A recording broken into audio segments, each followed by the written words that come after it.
Hi, this is Joshua Schmidt coming back to you with another episode of the Nerd Assassin podcast. On today's Financial Friday, I was looking at adding an extra segment here in the beginning where normally we've been looking at just sort of macroeconomics, looking at some of the foundational first principles to economics. But I want to spend some time just essentially looking at some sort of personal finance in the beginning, whether that's a rant or looking at some sort of news article that's out or some financial concept. So today I wanted to look at low interest loans. And I feel like a lot of people will see 0% loans, 1 or 2% loans on whether it's cars, credit cards, store cards, car loans that are on a lot of 0%, and they feel like, why would I pay off this loan? I might as well just make minimum payments and have the loan for as long as possible because the interest is so low and I can make that money somewhere else. And I feel like this sort of approach is super simplified and you're not looking at all of the factors when you're simply looking at, I have this 3% loan and I can make 7% investing it, is usually the argument that I hear.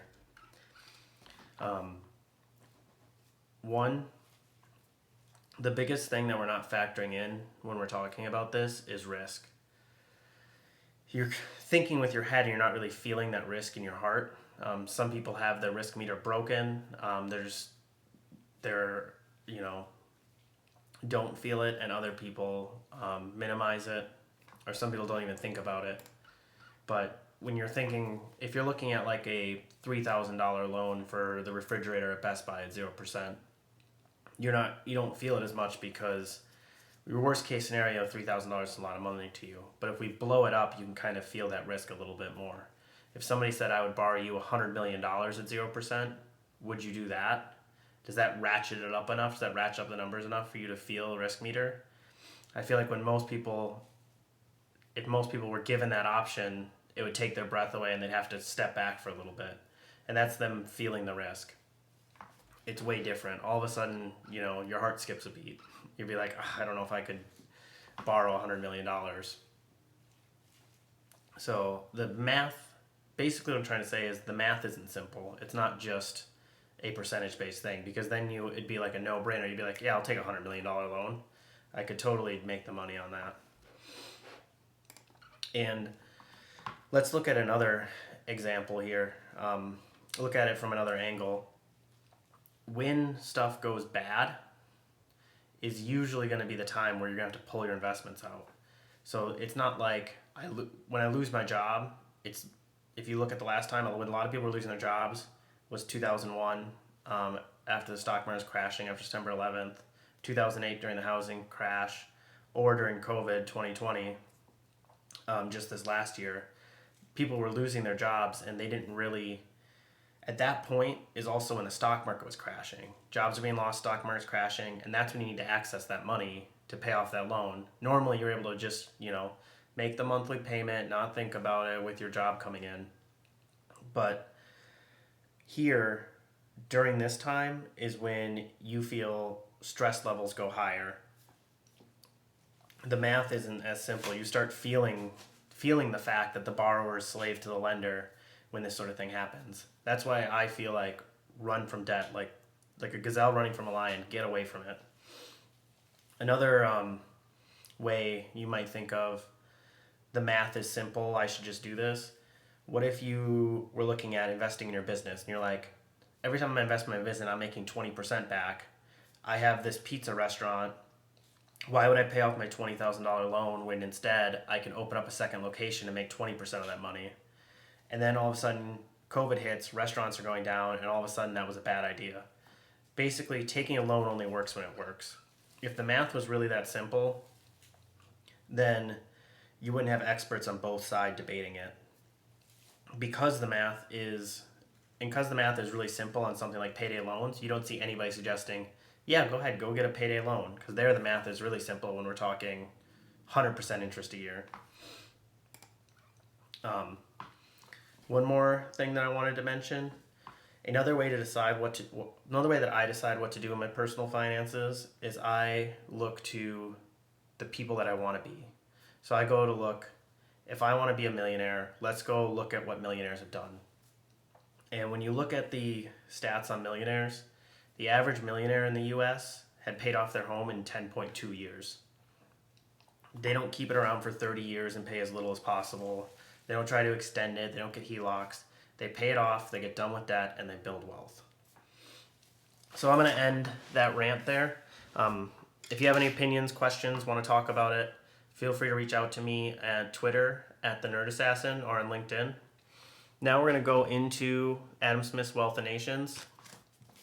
Today we're looking at Chapter 9 of the Profits of Stock. Last week we looked at labor and what causes labor prices to go up and down, your wages, your salaries, what causes those to raise and lower. Today we're going to look at profit, what causes that to go up and down. And I think Adam Smith's biggest claim is that profits are inversely proportional to the increase of wealth in a nation. They're negatively correlated. That means the more wealthy a nation is, the less profits available, which seems counterintuitive. So it'll be interesting to dive in and see why that is. So like wages, rising and falling profits are correlated with an increasing or declining state of society, a society getting bigger or a society getting smaller. However, the effect is different. With wages, we were talking about the more rich a nation gets, the more they can afford to pay wages because there's this competition among employers. Compared to a declining society or a stagnant society, you see wages fall. However, with profit, an increase in stock, when there's more capital available, even though that would cause wages to raise, it actually lowers profits. This is because when there's more stock available, there's more people that have money to open businesses or to make goods. It increases competition, which will lower profits then. There's more goods available, so the demand is staying the same. Therefore, that drives prices down, so there's less profits available to me for that business. If we try to zoom in and see what is the average profit for a nation, this is pretty much impossible. It's even hard for a single entrepreneur to tell you what his profits were. If you go to the person who owns the car wash down the way and you ask him, hey, what were your profits today? He probably can't tell you off the top of his head. It's just like wages. It's hard to determine what is average for even a single trade. It varies based on the price of the goods, how many rivals are coming and going, and it can even vary by the hour with different prices on things. It's even harder to determine the average profit for a nation than it is for a single person, and then if you go even further than that, if you're trying to look at the average profits in a past time, it becomes absolutely impossible. So Adam Smith ends up using a proxy for the average profit rather than looking at profit itself because it would be impossible to do. So if there's more profit to be had, more people will be willing to pay for interest on money. More people are willing to pay more to borrow money to go ahead and capture some of those profits. So we're going to end up using interest as a proxy for profits. The higher interest is, the more profits are available, because otherwise the person borrowing the money couldn't charge that much interest, because I wouldn't borrow it if I couldn't make that and then more back. And if profits are low, I can no longer charge that much interest, so interest will start going down. And then he gives some examples to also harden this point that this should be used as a proxy. So as England had been advancing in both wages and growth, the interest had decreased. So the country is getting bigger and wealthier. Interest has gone down, which is also showing that profits are going down by our proxy.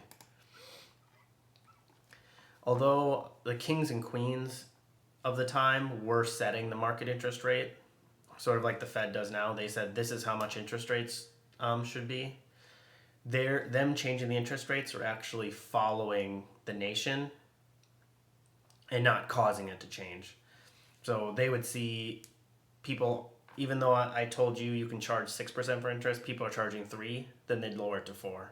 So you can use the laws that they made to kind of look at it. At some points in history, it was actually outlawed to charge interest due to some religious zealots at the time concerning usury. But even during these times, people still borrowed money.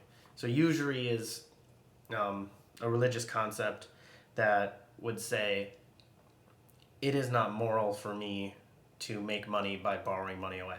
So it essentially outlaws all interest. You can even see that in some communities these days where they don't feel like usury is a good thing.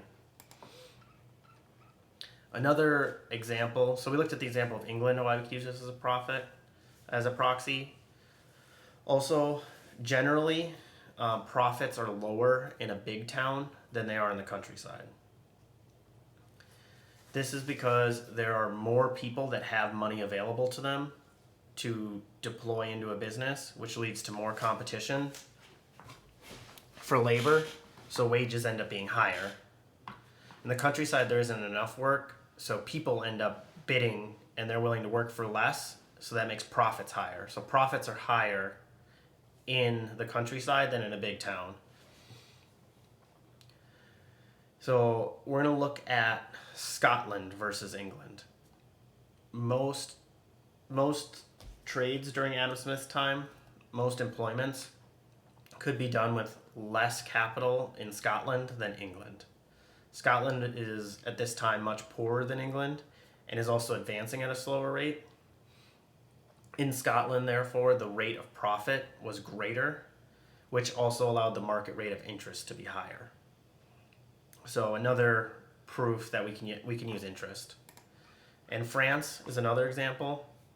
Adam Smith talks about people that he knew that were trading in goods in France, and they let him know that the profits are higher there. And he actually knows British citizens that would, instead of investing in businesses in England, would invest in businesses in France to chase those higher profits.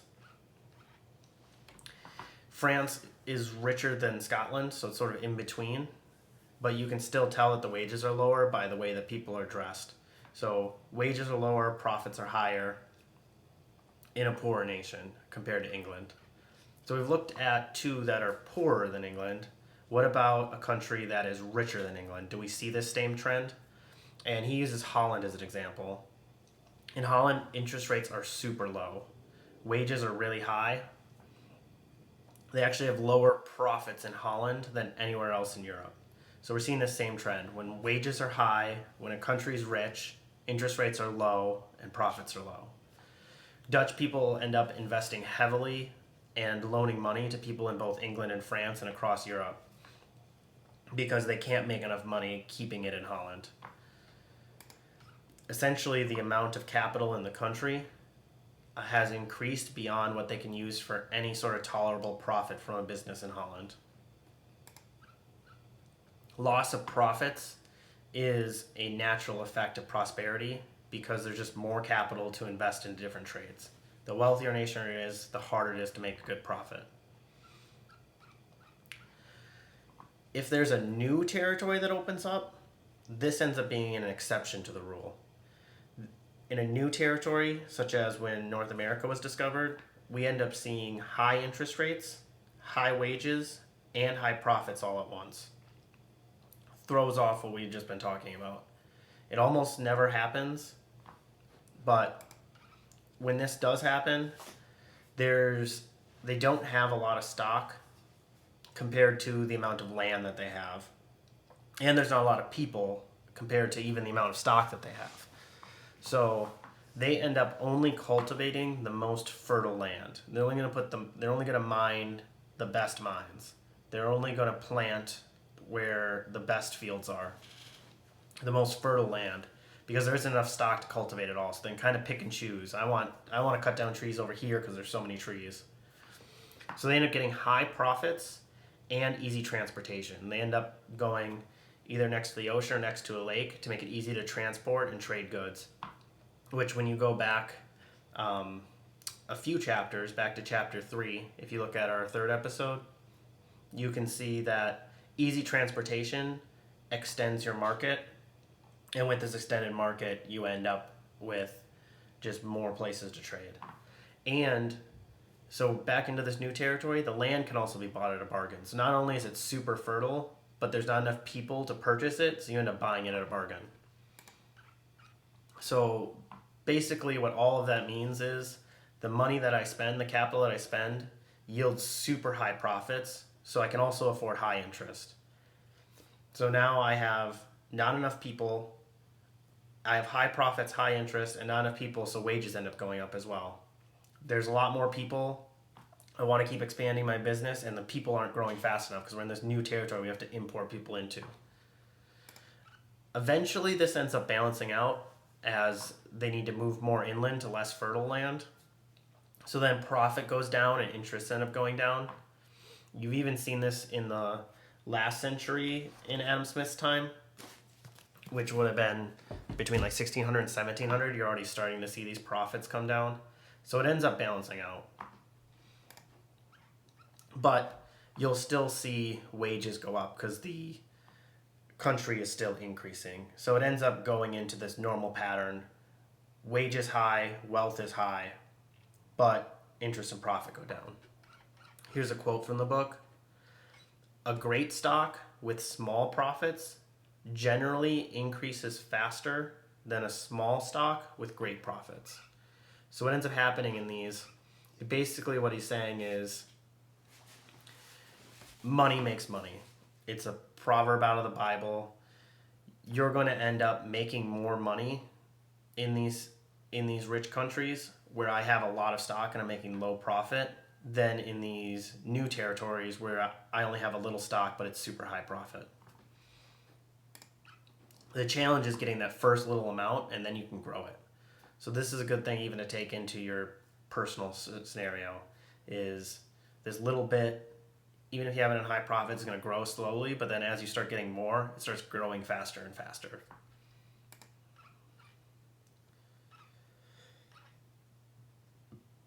When a new territory opens up, profits increase even in the country that was already rich. So in England, you'll end up seeing profits increase when North America opens up because investors end up moving some of their money into the new territory. So the trades that were congested. So in England, if there's too many people making horseshoes, some of those people are going to close that business and instead put that money into a horseshoe maker over in North America. So there's less competition and you end up seeing profits increase in that scenario as well. When there's less money around, there ends up being less competition on hiring people, so profits also go up that way. So when there's this less competition, there's less people to hire all of these blacksmiths, so I can pay them a little less, and that helps my profits too. There's less goods available, so I can also sell them for more. There's not as many horseshoes around, so that also happens. The profits end up getting increased on both ends, both on the cost of goods and how much I can sell them for. So I end up making highly more profits, and then interest also goes up. Another interesting scenario to look at, so we looked at the new territories. What happens when a country gets as much business as possible? It maxes out its riches, and it's sort of a thought experiment because this has never happened in reality, but what would end up happening is profits and wages would go super low. So if there's literally no more to expand, there's no more business that I can do, there's no more people to buy stuff, I'm employing everybody. If the land couldn't produce any more riches, there would be a great competition for employment. So wages would end up dropping to the floor, which we talked about the floor of wages in the last chapter, just barely subsistence. And if the country was also fully stocked with capital where no one could open up a new business, competition is now at its max. So the competition is great enough that the profits have to be as low as possible. Adam Smith argues that China may have been close to this, but he thinks that it was more limited by the laws around the government, such as restrictions of trade or limits to what you could do with the land. So actually they did have room to grow, They're just constrained by their government. Also, there isn't as much law and order at this time in China, according to Adam Smith. There's people pillaging and plundering. So not everyone's willing to go into business. If you're able to gain more law and order, you still have room for your country to expand. So they haven't actually reached this max riches. They're just the closest during his time. Another thing that can mess up interests is if the law doesn't do a good job at enforcing contracts. Because if I'm going to borrow you money and I can't rely on going to the courts to make you pay it, you have the money and you're just like, I don't want to pay you. This uncertainty will force the borrower to increase rates. I need to charge more to everybody to make up for the people that are just like, I don't want to pay you.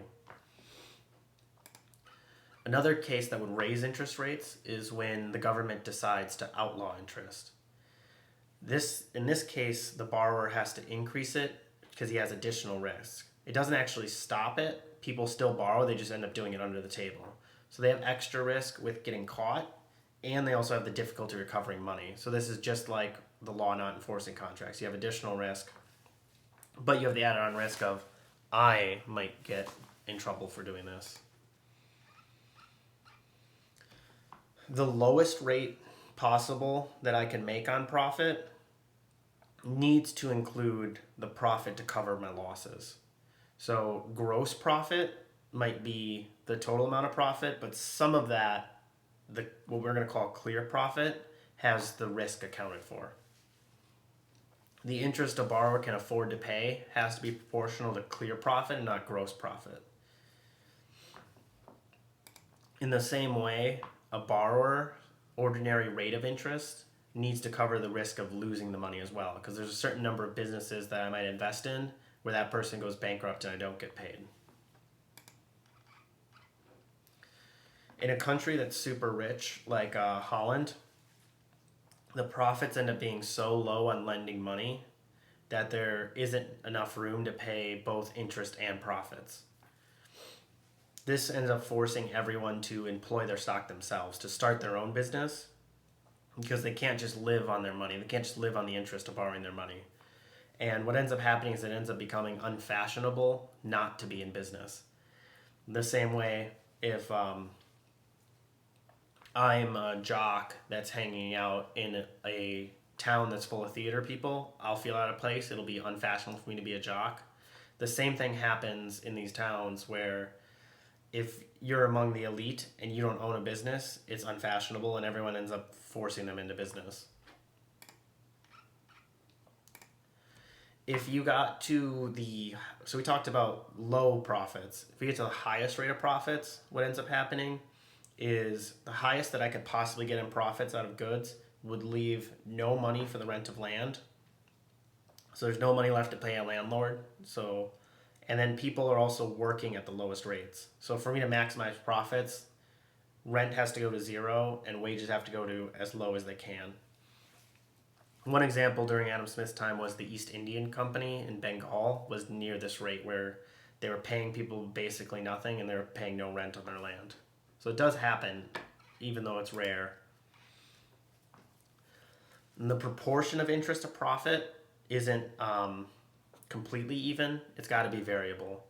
So if in a normal amount of profit, I might be able to pay half of my profit to interest. If you compare that to if my profit's really low, I might not be able to afford half anymore. So that lenders end up charging a little bit for interest. As compared to a high profit environment, it might get over the 50%. So it's not always 50%. One way that countries which are growing can compete with smaller countries that have low wages is to change the amount of profit. So the high countries will have less profit and the low countries will have more profit, so they can kind of even out the wages to allow competition between countries where their pay is smaller. So we looked at why profit and why stock changes. But if one or the other goes up, Adam Smith looks into how does that change the actual price of goods. So when wages go up, the price of goods actually grow in a linear fashion. So if you have a linen manufacturer, you have like dressers, spinners, weavers, you have all these different levels of manufacture. If you had 10 people working in it and you raised all of their pay by $2 a day, and you had these 3 different levels of manufacturing, so you had 30 people total, the total cost of goods would need to go up $60. It's sort of like simple interest. It's going to go up by this like exact number. But when profits go up, you end up with exponential growth on the price of goods. Because let's say you had 10 levels of manufacturing and the average rate of interest goes up 5%. The first one is going to have 105% that he needs to make now. Rather, if he was at 100%, but the next one needs to make 105%, but they also got to factor in that their cost of goods went up 5%. So it ends up multiplying across each other. So the price ends up going up by a percentage. It grows exponentially. The more levels of manufacturing you have, it's sort of like compound interest. And it's kind of funny because you'll hear businessmen complain about how high wages increase the price of goods, but you never hear them complain about how profits going up are changing the price of goods. Sort of, when it hurts me, I'm going to complain about it, even though it doesn't hurt as much as the part that helps me, the price of goods. So that's the end of chapter 9. Remember, the biggest thing to pull out of this is profits are low in a rich country and they're high in a poor country. Next week, we're going to look at chapter 10. In chapter 10, we are looking at how the wages and profits change between industries. So we've looked at it for the whole nation. Now we're going to look at why does a software engineer make more than a teacher? Or why does a blacksmith get paid different than a weaver? So tune in next week. If you want to continue this conversation, reach out to me at the Nerd Assassin on LinkedIn or Twitter. Otherwise, have a good rest of your day. Thanks, guys.